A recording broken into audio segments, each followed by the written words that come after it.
There's always so much trust starting this show that everything's going to go okay, but tonight it's going swell. I'm your host, TJ Thompson, and it's Monday night.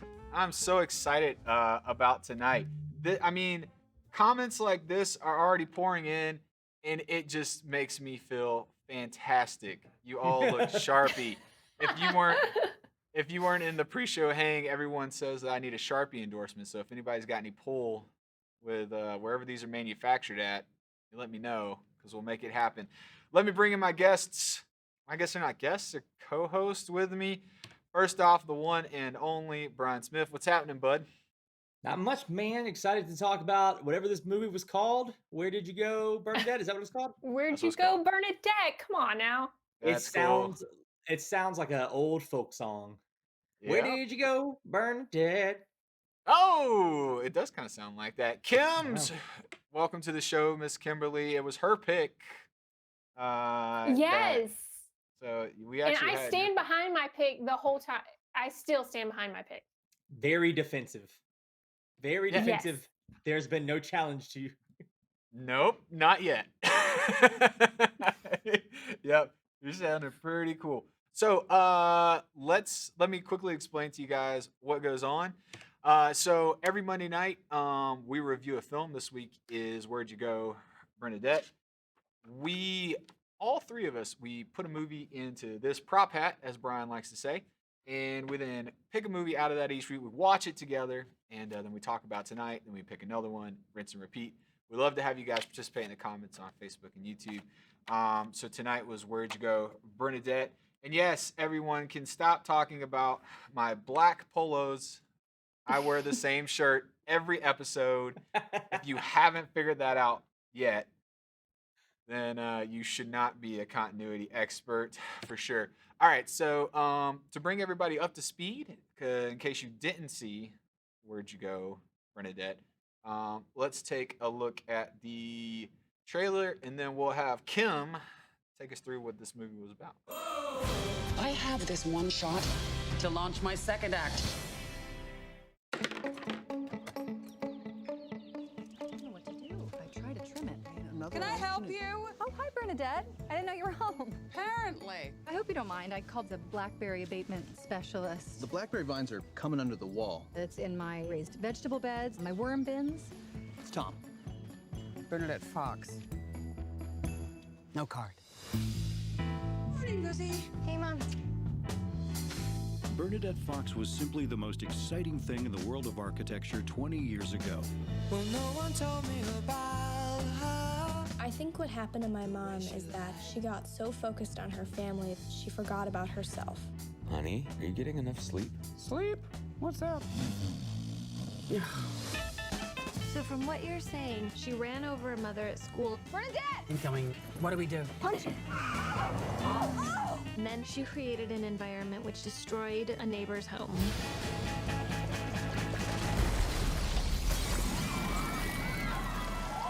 Your hillside just slid into my home. My yard, my Japanese maples, the bird bath is practically in my living room. It's too late to say you're People like you must create. If you don't, you become a menace to society. How would I know?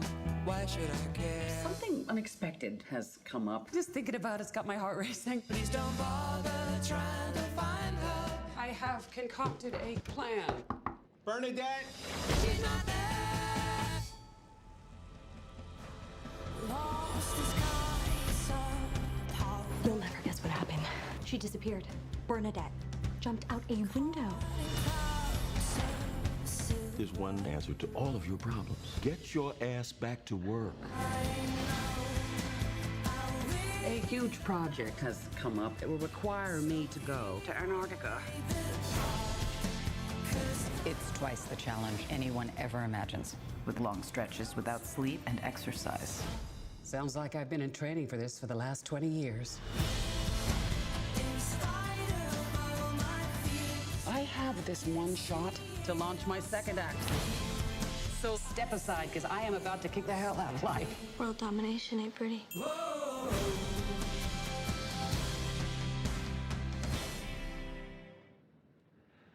All right, so yes, so Kimber, You want to take us through Yes. about what this was about? This was your pick, so Sure. Yeah. The trailer does an excellent job on really telling you what it's about. It's about basically Kate Blanchett's character. She is very much. She doesn't like people. She. You find that out like right in the beginning. She wants. It's just her family. She is very close to her daughter, and she loves her family. But what you find out is that, spoiler alert, what you find out is that she has given up basically her career or her creative outlet, which she's this genius creative that's in design and architecture. And she's given it up to really build this family and to be with her daughter, who you later find out as a child had health issues. And in that, she has, I mean, basically, I feel like she has mental health issues. And so you go through this journey on her husband and child navigating these mental health issues and these crazy things happening all around her, and then it's basically her journey on rediscovering herself, so yeah. with a lot more thrown in the middle.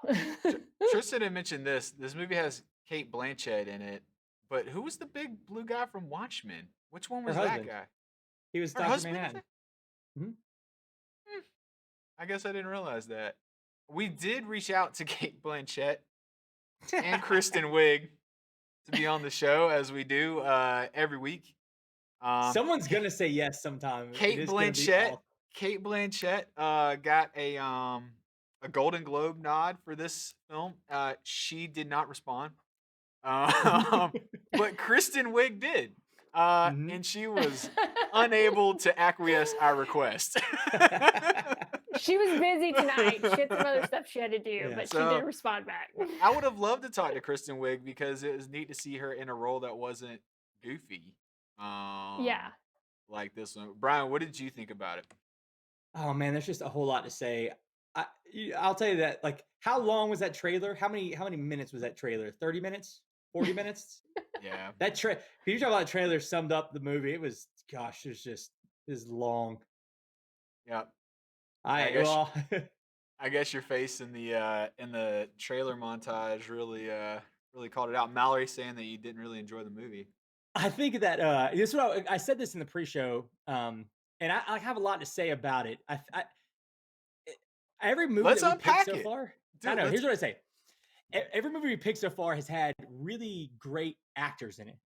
I can't remember her husband's name. Billy Crudup, and his name.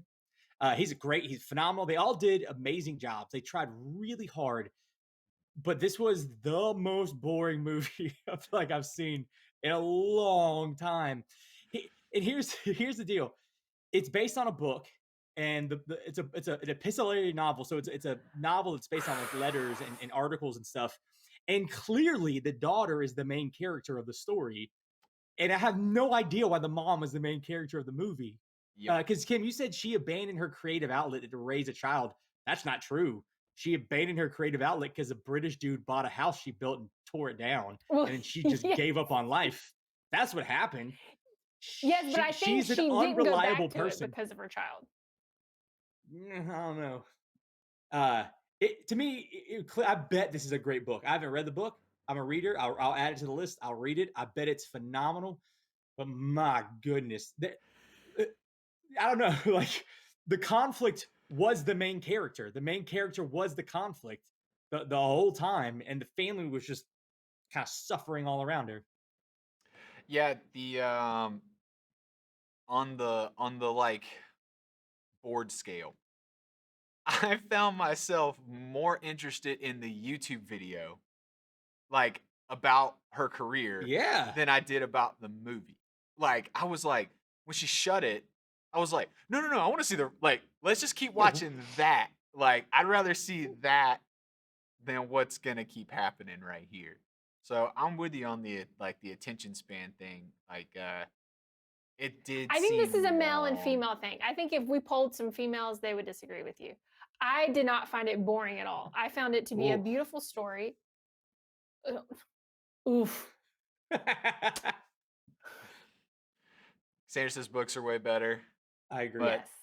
And I you can tell by the story, Kim, that this book was most likely going to be way better than this film. Oh yeah. And they had to adopt Sure, it in yeah. a way to tell the story. So like I'm with you 100% on the book side, but I agree that if there was ever a movie that could describe male and female differences in entertainment in movies, it was this one.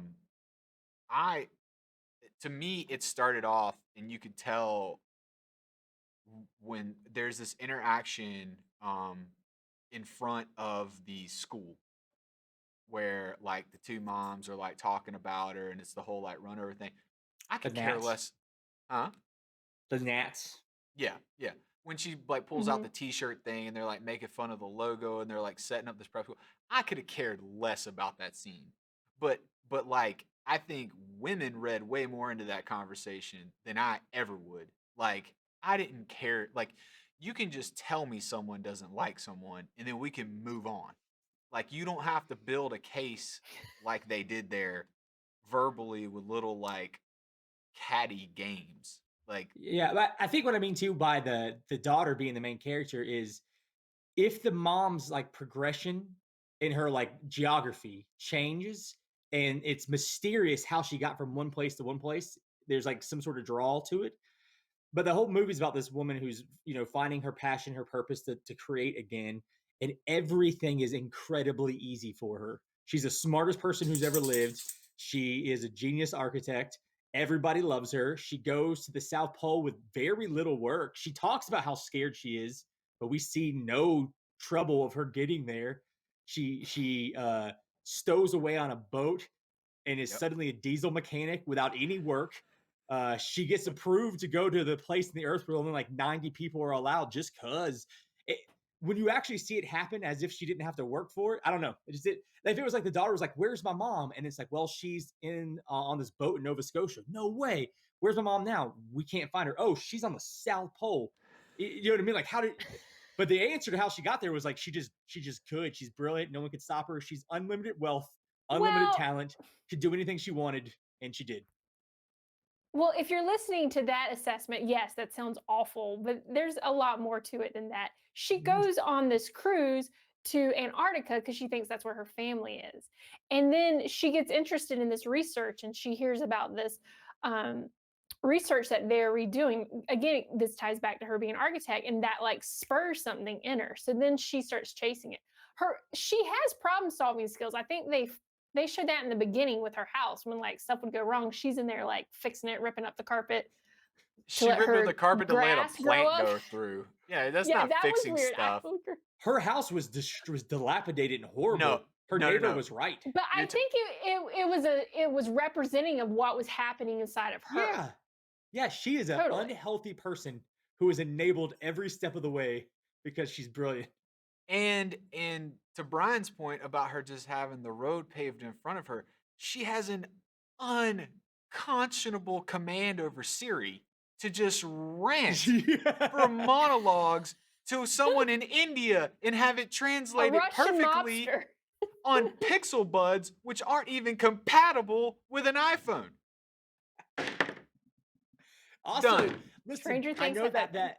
Manjula was a Russian scammer, but I didn't see apparently that he one was coming. also, but he was really good at his Yeah. job. He Yeah. got her dentist appointments. He got her drugs, like Fashion. medicine. He bought her vests that perfectly fit her. So while he was planning to scam her, he was also a very good assistant. Like he should just be an I have to assistant. say, Yeah.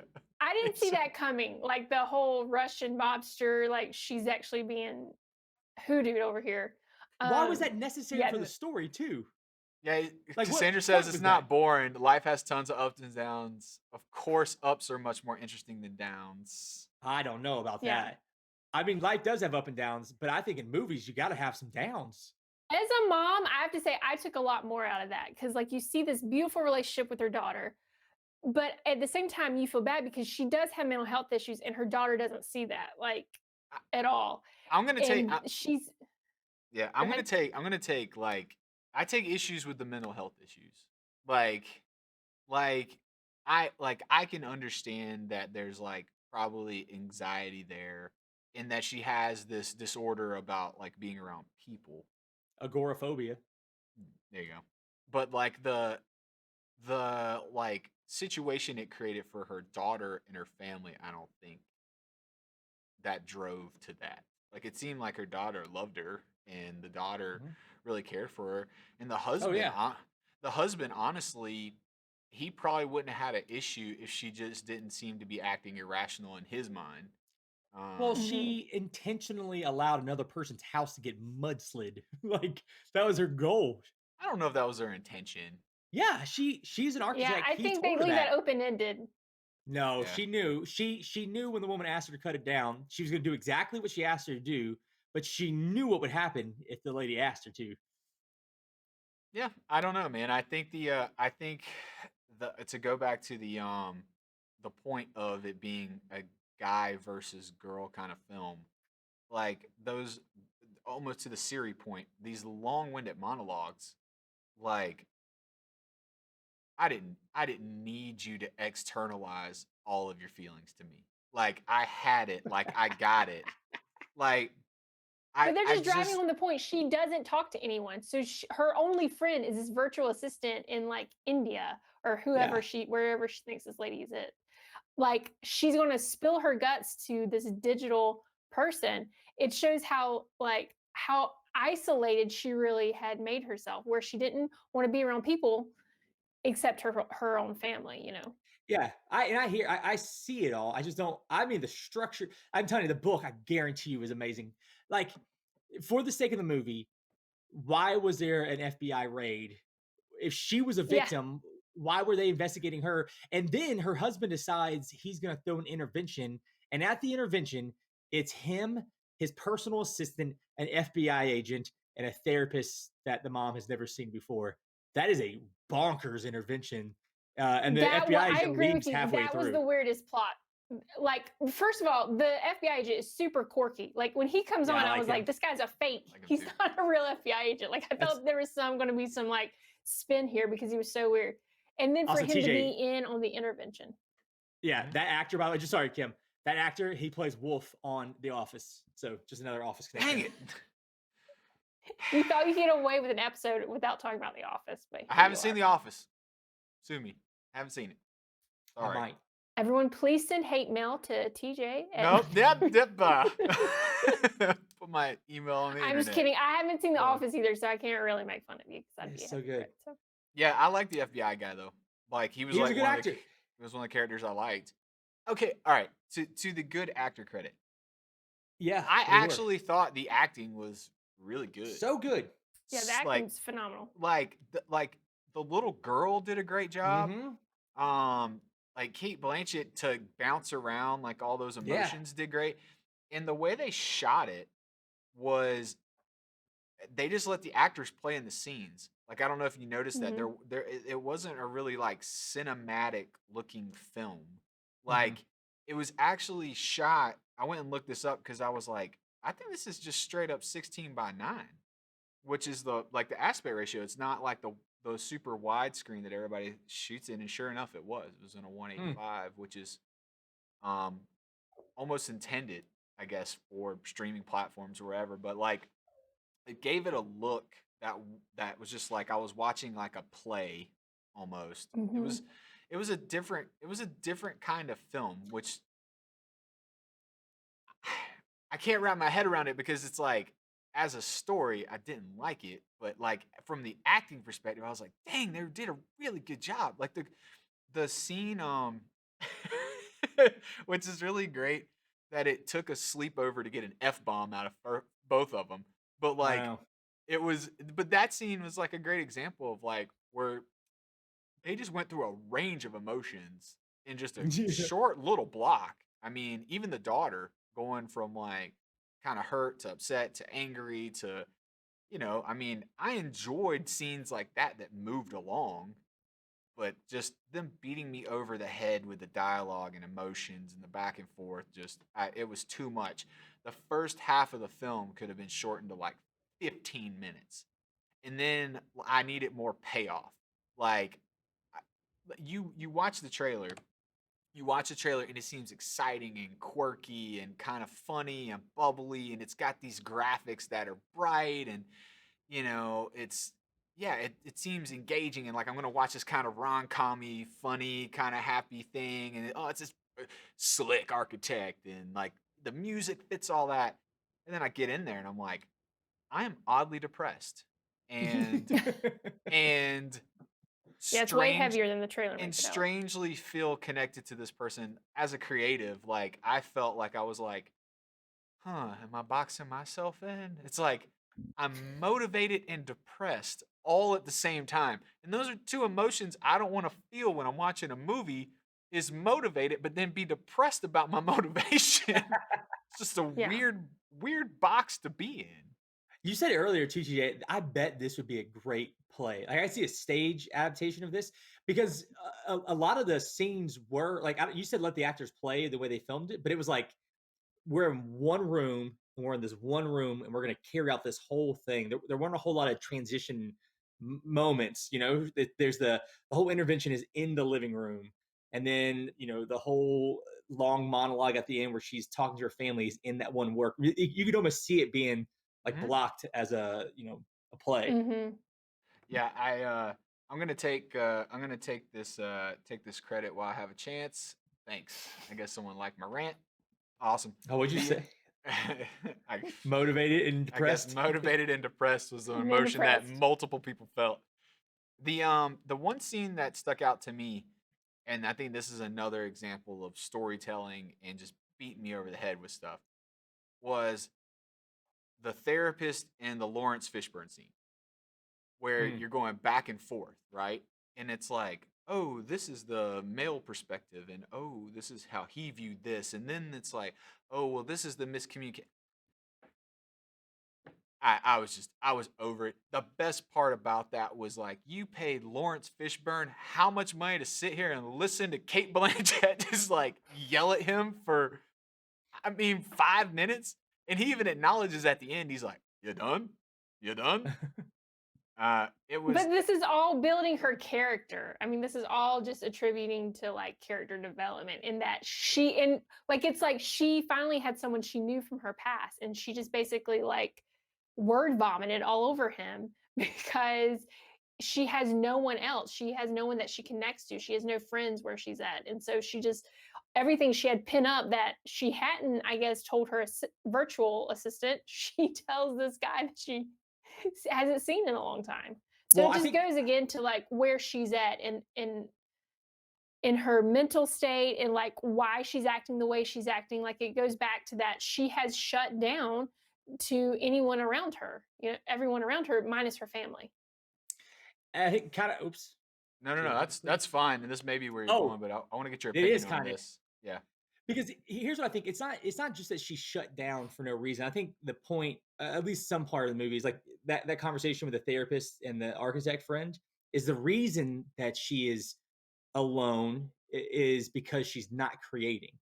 I think that's kind of the whole Mhm. idea that she would have friends if she got back into the place where she was creating stuff. So like she was just asking like, what was her, what do we think about her friendship with Kristen Wiig. Kristen Wiig?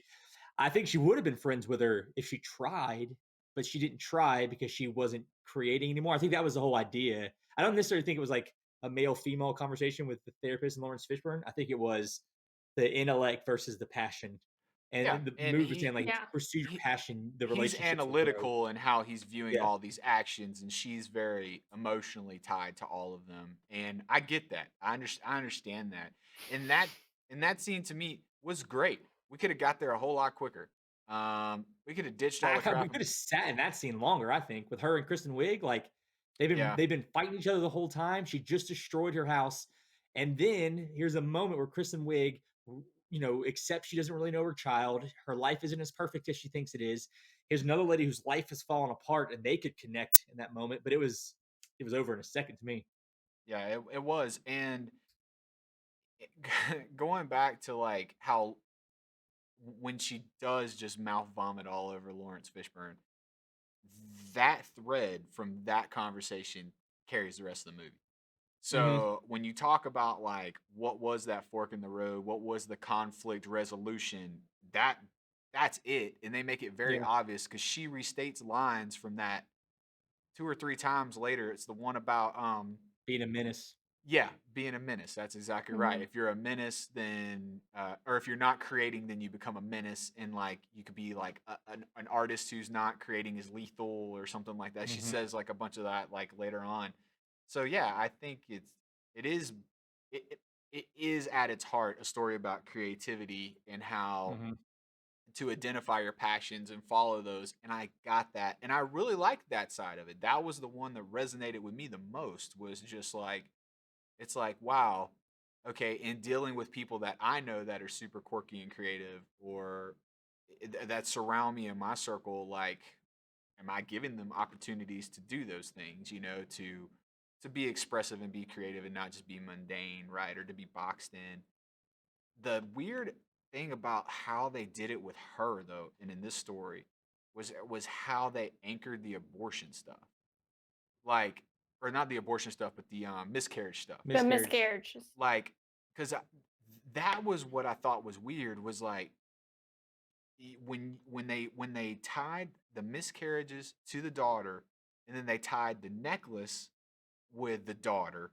You Mhm. told this story of, oh, she gave up everything for the daughter, which Mhm. is what every mother and I think woman heard.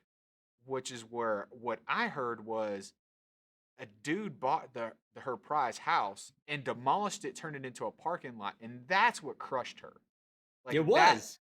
not that she poured all this into her daughter, even though she did do that and she was a great mom and all this yada yada, but that was the weird, like I said, it was just weird. And I don't know if the book explains that more, like why maybe the abortions led to a depression on top of, Not abortions, they're sorry, miscarriages. miscarriages on top of the house getting turned into a parking lot. But it Well, was I think they're funky. layers. I think they're layers of things. That the neighbors in the house, I think that caused her to blame people. Like she hates Seattle. Like she blames the people in Seattle. Like that caused her to be critical of everything, and probably initially caused her to retreat. I think the then devoting her life to her family and like trying to have kids and then having miscarriages and then finally having a daughter, but a daughter who is sick, and then having to devote all this extra energy and time to nursing her back to health and being with her.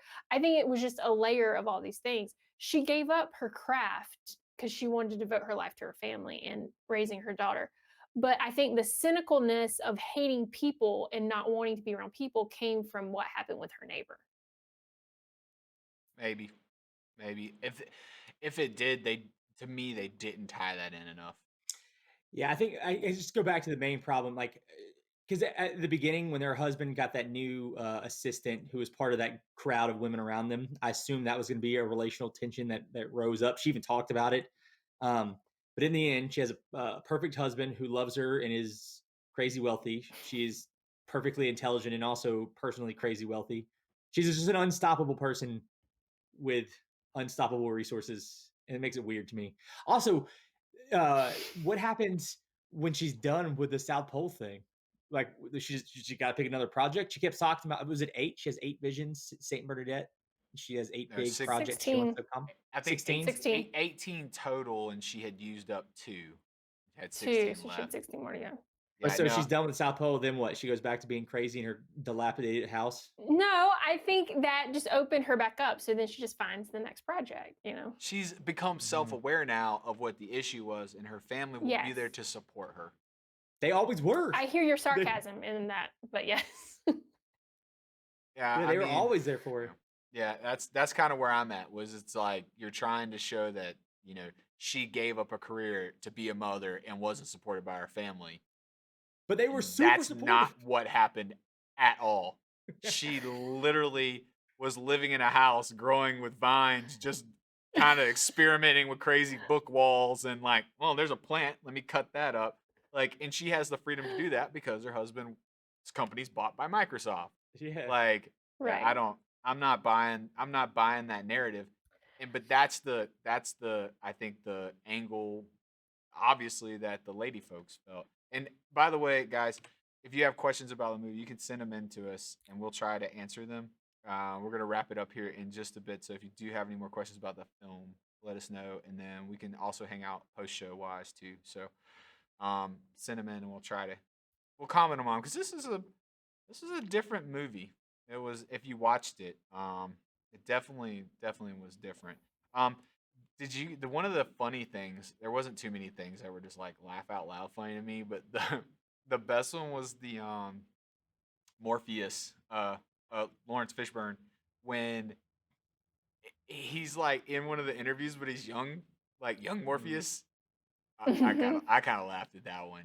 Like he had like the little chin strap and like the short like cut like, oh yeah, I don't know. That was funny to me. That there was in the FBI scene too. Just going through my notes, that there were bad cuts in that FBI scene when he comes into the office. Kim, did you catch that? Did you see that at all? There were. It got super weird. Like they must have screwed up something royally when he comes into that office. Like like the secretary lady introduces like him, and he's there.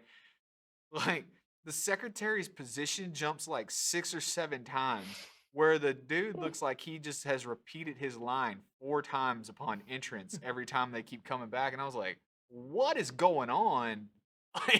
Like was just one of these takes not good enough just to play through? Like it got really wonky. Yeah. In that, Cassandra says the house was a representation of how she was feeling. Yeah, I Thank agree. you. Totally. No, I mean I agree. So did she move out? Or is she still there? Well, I she would cut guess that her little next hole so there's a project little bit is of probably growth. actually like finishing her house.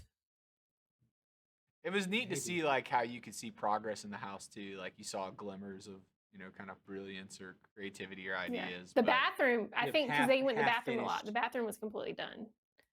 That gigantic But then you have the book bathroom. wall. The book wall was sick.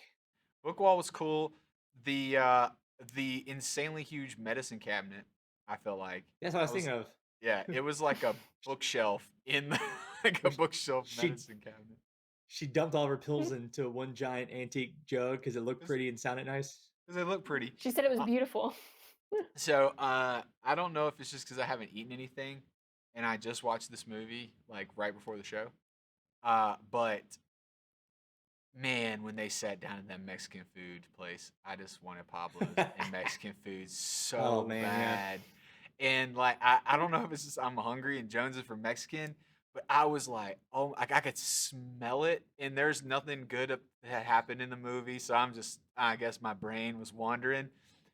And then she totally took it out of me as she forked shovel loads of guac into her mouth. And I was like, what human have I ever seen just shoveling guac on a fork into their mouth?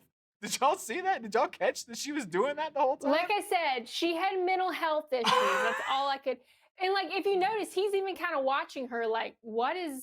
Yeah, what's wrong with you? Like, what's going on here? I mean, it's one of the quirky things, that they're trying to attribute to her. But I was just like, oh, yeah, guac, shovels. All right, let's get down to the nitty gritty of recaps and scores. Brian, why don't you start us and we'll finish with Kim. Like I said, I feel like it's an interesting story. The daughter should be the main character, and the movie should be from her point of view. And I feel like it would have changed so much, but it was so boring to me. But I think it was acted really well. So I'm going to give it a higher score than maybe my review made it sound like it was going to give. So they did a great job acting, all of them. But in this whole review, we missed something really important, which is that Steve Zahn is in this movie, and I want Steve Zahn to make more movies. And I'm with you. I'm gonna give it a 73. Ooh. So yeah, Steve Zahn. I think they acted well. I'm gonna say it's as boring as The Aeronauts. It might have been more boring, but I gave it more points because I feel like they did a better job acting. All right. I think that this film is an emotional story that creatives and mothers would get into. Those are the 2 touch points. If you're a mom, you're probably going to connect a lot more with this film. If you're a creative in some aspect, that's going to touch you. That's the part that touched me the most, at least, or I connected with, was the creative side. I from a film side, I liked that the acting was on point and they just acknowledged that that was what was going to happen. We're just going to roll the camera and we're going to let all these awesome people just act. It was cool to see Kristen Wiig, like I said, not in a Saturday Night Live crazy character. Um, it left me feeling motivated but depressed, and that is not a place that I like to end up in a movie. I have definitely been depressed at the end of a movie and been okay with that, and still walked out of it being like I enjoyed that, but I didn't like this one. I did not like this movie. I thought The Aeronauts was better. I actually think The Magnificent Butcher was more fun to watch than this movie. Oh yeah, Um, easily. and so I gave it a 65. I was not a fan. Shame on you. I was not a fan of this at all, and I'm sorry, Kimber, but it is what it is. There was no cinematic quality to it that I could have been attracted to at all, like from a film standpoint. The dialogue just was beating me over the head with stuff that I knew, I think, going into the first 10 minutes. And the payoff wasn't there. The arc was all over the place. Yeah. So 65. What did you think, Kim? It was your pick.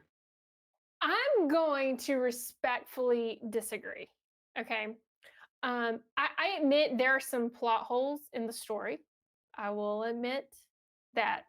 But the acting was phenomenal. And I thought it was beautiful. I thoroughly enjoyed the movie. And I think it is because I emotionally related. I could see as a mom, and even just like having a job and as a creative, like I could connect to that. I could connect to all those things and to just go through that journey with her. Um, yeah, at the end of it, I thought it was I thought it was beautiful. So we'll agree to disagree, but I gave it an 85. And I stand by my number 100%. 85. And ladies, back me up on this. Let me know how you really felt. Or maybe I'm completely off base, but and maybe it was the acting. Like, I just think Cate Blanchett did an amazing job in this role. And Yeah, she's I loved phenomenal. it. Yeah, she can be great in a movie, but the movie can still be bad. Yeah. So I was being generous. Yeah, I was generous with my scores. I'm not gonna lie. Thank you, Brian. I appreciate your generosity. I was teetering because I've been kind of like in my head how I've been scoring these is kind of like a A B C D E F kind of. E is like this weird middle ground for me. And I was like, I couldn't do that with this one because I feel like if I gave it like a 70 or a 71, someone would be like, "Oh, we could do that and watch it." And I don't want them to think that from me. That I'm like being like, yeah, out of all the movies we've done on this show, that's one you should go watch right now. All right, let me see where. It's my lowest ranking one. If I would I'm say, just gonna hey, chalk it up. Like, I think with this movie, I will 100% say beyond the acting, I think I just had emotional connection with it. Like, I just could relate, and I was touched by it. So I think I even cried in one scene. Okay. I cried at the end. I'm not gonna lie. I had a little bit of a tear moment, and Come on, if a story can bring an emotion to you, you should give it more thought than that. Extreme Home Makeover makes me cry. Like, commercials can make me cry. Well, Brian, you're nothing different in this movie. That's also very true. That I like movies that evoke emotion, but I feel like the emotion that this movie was trying to evoke was confusion, which is why. I think life is confusing. You are not going to go through life and just have one emotion. You're going to be torn, and you're going to experience all these different things. And I think you see that. 73 and 85 and a 65. That brings you to a 73. So you actually went up. All right. You're at a 71. So you went up. Brian is still utterly devastated by the score you gave him. So you've got no. I know. I appreciate you, Brian. You got no. No, I like it. You gotta be honest. Let me tell you, I was honest with that one. Go ahead. Yeah. What I'm saying, I keep trying to think about this, and maybe we'll talk about the post show, and I want to hear what people say. because I don't think it's a guy girl movie. I really don't. Maybe I'm wrong. I don't see that in it. Like I think I'm trying to rack my brain because I know there's a better movie in my mind that has the mother like perspective. I'll say this. And I'm trying to think of I was one. surprised that you guys didn't like it. Like, so I didn't go into this thing like, oh, this is like for girls. The guys aren't going to get this. Like, this is just something I can relate with. Like, I was surprised that you guys didn't like it. Yeah, Maybe Sarah I'm a did. Sarah bad liked judge it of a character. lot. So, but I don't know. I mean, all the famales on the interwebs are saying they like it. So, I don't think it was a chick flick. I don't know. Yeah, I don't know. They already saw that I brought the hat out, so they're I think I don't know if they're talking about they're pulling for you on Your getting pick. getting a pick, movie Brian. pick, or if that you're I so hope far so. or that you're so far behind that they're pulling. By the way, for yeah, you that's why I wanted to change my pick because I wanted something weirder. Oh, I want to keep going down the weird path. well, I thought your last one was pretty good. All right, Yeah, I liked it. all right. So here we go. Next week's movie, bam, is actually my pick, which is Fighting with My Family. Oh, which I'm is on- excited about that one. Yeah. Which is on Hulu. So, Fighting with My Family on Hulu. It's a movie about wrestling, and it's gonna be. I hope Is it's The gonna Rock be, in this? The Rock is Yeah. in this. I think cameo-ish, Mm. but But written by Stephen Merchant, the co-creator of The Office. really, Mm-hmm. I didn't know that. I didn't know that. So another tie to The Office. But next week, let's see. Next week we'll be watching Fighting with My Family, and we'll find out if Stephen Merchant, is that his name? Mm-hmm. Stephen Merchant lives up to his fame of The Office, a show that I haven't seen and has been pointed out tons of times. If he lives up to his fame with this movie. So we'll see you next week.